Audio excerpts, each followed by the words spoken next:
मंडळी नमस्कार. राज्याच्या माजी गृहमंत्र्यांच्या विषयात सीताराम कुंटेंनी दिलेल्या जबाबानंतर त्याचे बरेचसे पडसाद उमटलेले आहेत. सीताराम कुंटेंनी अनिल देशमुख अडचणीत येतील अशा स्वरूपाचं विधान केलं आहे. आता खरं तर ही चौकशी होती आणि चौकशीत सीताराम कुंटे काय म्हणाले हे माध्यमांच्या पर्यंत कोण पोहोचवलं हे देखील महत्त्वाचं आहे. अर्थात ही बातमी बाहेर पोहोचावी अशी व्यवस्था होती आणि त्या व्यवस्थेनुसार सीताराम कुंटेंचं चौकशी समितीच्या समोरचं, माफ करा, ईडीच्या समोरचं विधान हे माध्यमांच्या समोर आलं. ते काय म्हणाले सीताराम कुंटे हे देखील आपल्याला चांगल्या पद्धतीनं ठाऊक आहे. त्यांनी इल्लिगली यादी अनिल देशमुख आम्हाला देत होते, ती तशा स्वरूपाच्या बदल्या व्हाव्यात यासाठी आग्रह धरीत होते. आम्ही ती यादी घ्यायचो, पोलिसांची जी एस्टॅब्लिशमेंट कमिटी आहे त्या कमिटीसमोर ठेवायचो, कमिटीला तोंडी सांगायचो की यादी गृहमंत्र्यांनी दिली आहे.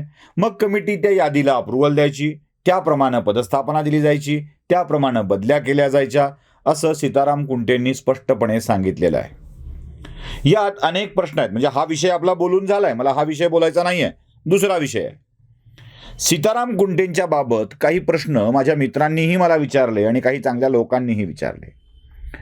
जर ती यादी अनधिकृतरित्या अनिल देशमुख देत होते तर ती यादी नाकारण्याचा हक्क, अधिकार सीताराम कुंटेंच्याकडे होता. त्यांनी तसं न करता आपला इमिडिएट बॉस मिनिस्टर असल्यामुळं ती यादी आपण स्वीकारली आणि ऑर्डर काढल्या असंही म्हटलंय. ती यादी जर अनधिकृत होती, ती ऑर्डर नव्हती, तो दबाव होता, तर दबाव झुगारून लावून करायचं कामच सीताराम कुंटेंच्या सारख्या IAS अधिकाऱ्यांना करायचं असतं.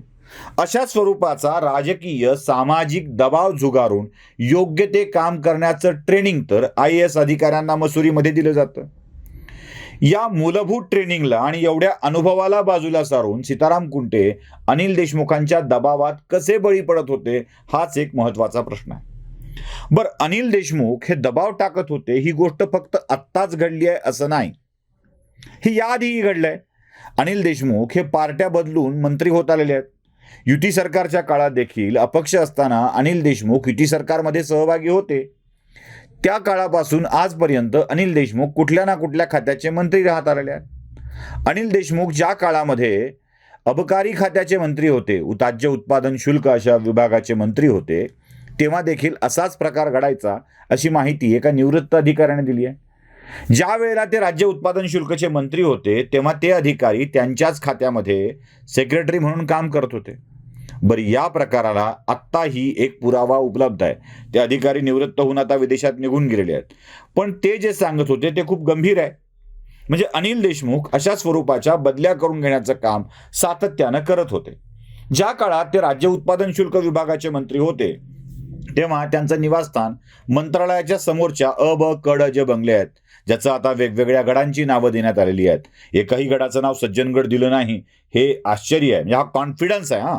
म्हणजे सज्जनगड, अशा सज्जनगडावर कोण सज्जन राहतो असा प्रश्न सरकारला पडला असेल, त्यामुळे सज्जनगड देण्याचं धाडसही दाखवलेलं नाही आहे आणि औदार्यही दाखवलेलं नाही. कारण सज्जनगडावर रामदास होते, रामदासांच्या नावाच्या गडाचं एखाद्या नाव दिलं आणि उगाच सगळे ब्रिगेडी बिघडले तर काय करा, म्हणून सज्जनगड कोणत्याच मंत्र्याच्या ह्याला नाव न देण्याचा मूर्खपणा या सरकारने केलेला आहे. जाऊ दे, करू दे, त्या गडावर आपल्याला बोलायचं नाही आहे.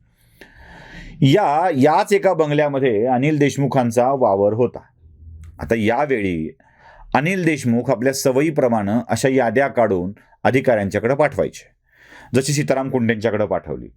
अबकारी खात्यातल्या अधिकाऱ्यांची बदली करण्याची यादी त्या अधिकाऱ्यांच्याकडे पाठवण्यात आली, पण त्या अधिकाऱ्याने त्यावर कोणताही निर्णय घेतला नाही. ती यादी पुंगळी करून ठेवून दिली. मी ठेवून दिली शब्द वापरला, म्हणजे उगीच गैरसमजाचं कारण नको. ती यादी पुंगळी करून ठेवून दिली. मंत्री महोदयांचं डोकं बिघडलं. हा अधिकारी ऐकत नाही म्हणजे काय, बोलवा रे त्यालाचा आदेश आला. मग अधिकारी मंत्र्यांच्या बंगल्यावर आले. आता या घटनेचे साक्षीदार आताही एक आहेत जे विरोधी पक्षात आहेत ना. आता म्हणजे नाव मी कुणाची सांगणार नाही, ठाऊक ते उघड करीन. जे आता विरोधी पक्षात प्रवक्ते म्हणून काम करतायत ते आहेत.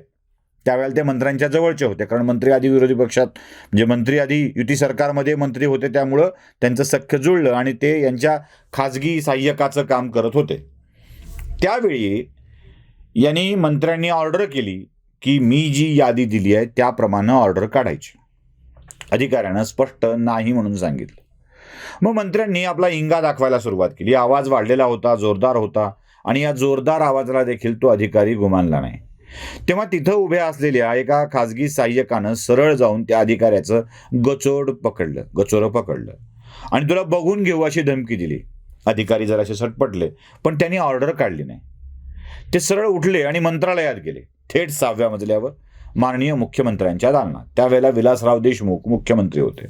विलासरावांच्या समोर त्यांनी ही सगळी कैफियत मांडली आणि सांगितलं की हे सगळं असं होत आहे, मी काय करावं असं तुम्हाला अपेक्षित आहे.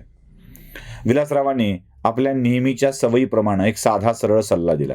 ते म्हणाले, ना त्यांच्याशी पंगा घ्यायचा आहे, ना तुम्ही ऑर्डर काढायची आहे. तुम्हाला जे वाटेल ते करा, फक्त त्यांच्याशी वाद घालत बसू नका, वाद वाढवत बसू नका. त्या ऑर्डर निघाल्याच नाही.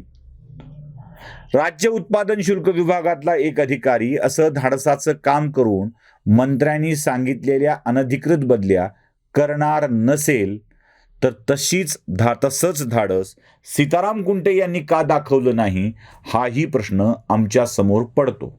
सीताराम कुंटे हे या सगळ्या प्रकारामध्ये दबावाखाली होते का? आणि दबावाखाली होते तर माननीय मुख्यमंत्र्यांनी या सगळ्या प्रकाराला त्यांच्यावरचा दबाव झुगारून टाकण्यासाठीचे प्रयत्न का केले नाहीत? का वाटणी करून दिली आहे? गृह विभाग तुम्ही खायचा आहे, नगरविकास आम्ही खायचा आहे, महसूल काँग्रेसनं खायचा आहे, ह्यात आम्ही हस्तक्षेप करणार नाही असं करून दिलंय का? मग मुख्यमंत्री कसले?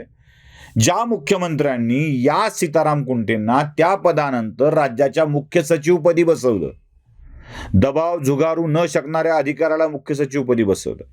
आता हेच सीताराम कुंटे आहेत जे गृह विभागामध्ये प्रधान सचिव असताना त्यांनी या सगळ्या बदल्या तर केल्या, पण या बदल्याबाबत होणाऱ्या व्यवहाराची कल्पना देणारा अहवाल रश्मी शुक्ला यांनी मांडला असता. तो अहवाल मुख्यमंत्र्यांच्याकडे पाठवला. म्हणजे सीताराम कुंटेंना दोन्ही गोष्टी शक्य होत नव्हत्या.